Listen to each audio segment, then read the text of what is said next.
What's going on, everybody, and welcome to another episode of The Weed Report with Mike Cannon. I'm your host, Jay Leno. Thank you guys so much for watching episode 1 and giving me all these nice tweets and compliments and comments and all that jazz. It made me feel quite warm and fuzzy. I will say to those of you who said I appeared too smart and not stoned enough, fuck you, stop trying to drag down the goddamn movement, and how about somebody who's read a book maybe say some things about it?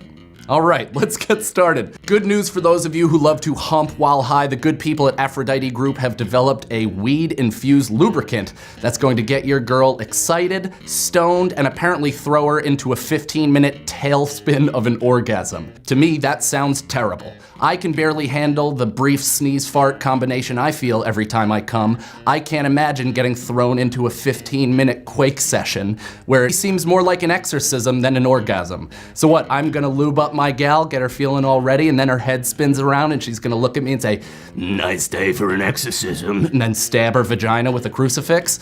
I don't think so. It will probably lead to men going down on their women forever. In other news, and this one is gonna get confusing, 2 Florida men who bought quite a bit of weed and cannabis products in Colorado were arrested in Oklahoma and are now facing life in prison. These 2 fellas are apparently facing this harsh of a penalty because the cops believe they were intending to sell to children because they were coming back with gummy bears and other types of weed-infused candies. I find this weird because I've been to Oklahoma and I've found several fat adults indulging in children's snacks. You would think Oklahoma would appreciate more imports from states that have legalization because their most notable sports franchise was stolen from Seattle. Apparently, government officials in Oklahoma don't want their residents indulging in marijuana because they're afraid that it will make them think and realize that they live in Oklahoma. Get the fuck out now, fellas, or else you might face life in prison. And now, time for our video of the week. This comes from our friends at Kush and Wax 420. Delightful name, and this is titled "What Not to Do While Smoking Weed." Can I hit it? Can I hit it? Damn, you're taking too long. Can I hit it? I just got it. What are you tripping on? Can I still hit it?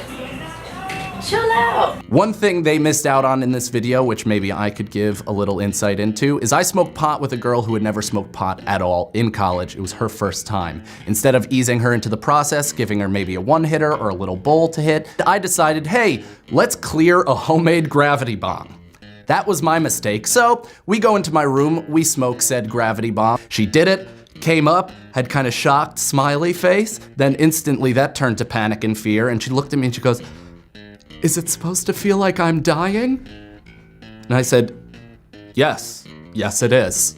And then she ran out of my room and I did not see her for the next 2 years I attended that college. All right, it's that time again, everybody, for my favorite segment, Toker Tech. This week, I am reviewing the delightful edible called Plush Edibles. I found these little dandies in LA in a dispensary. They are unbelievable, super potent, delicious, which is absolutely dangerous. Like all edibles, it's important to kind of know how much you're going to take. I was told to only eat 1/4 of the chocolate and peanut butter brownie that I had. But again, I was in LA, so everything else started melting, so I ate a solid 5/6 of this brownie. I immediately got shot through hell for quite a bit.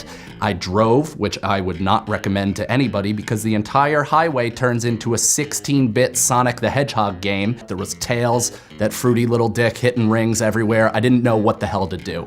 I also found myself with nowhere to go, going to the Grove, an outdoor mall that was made famous by the Kardashians, and also I heard once that Maria Menounos and her fucking tight meatball patoot was gonna be there. What instead happened was I spent 4 hours inside a cheesecake factory thinking about how this vacation has been 3 days too long. So I would recommend this item, Plush Edibles. They're delightful, they are good tasting, they are cheap, but potency. Again, with all edibles, you tend to kind of eat a piece and then you're like, wow, that feels good, and boy, I'm hungry because I'm high, and then you eat the delicious snack you just ingested, forgetting that it was packed with hardcore drugs. Guys, thank you very much for watching our second ever episode of The Weed Report with Mike Cannon. I have been Mike Cannon. Please subscribe to our channel below. Tweet me at I am Mike Cannon with any things you want me to review, any stories you want me to go over, any shit talk you want to give to me. Please send my way. Also, and this is kind of out there, but listen to my podcast, also on Stand Up New York Labs, called Deep Inside the Rabbit Hole. We talk conspiracy theories and expansion of consciousness. So if we're not talking weed, we're talking mushrooms, ayahuasca, and God knows what else. It's pretty fantastic and might blow your dick off. So again, subscribe, share, everything that you millennials do, and I enjoy you, and just because I'm not covered in Dorito dust doesn't mean I'm not high. Thanks.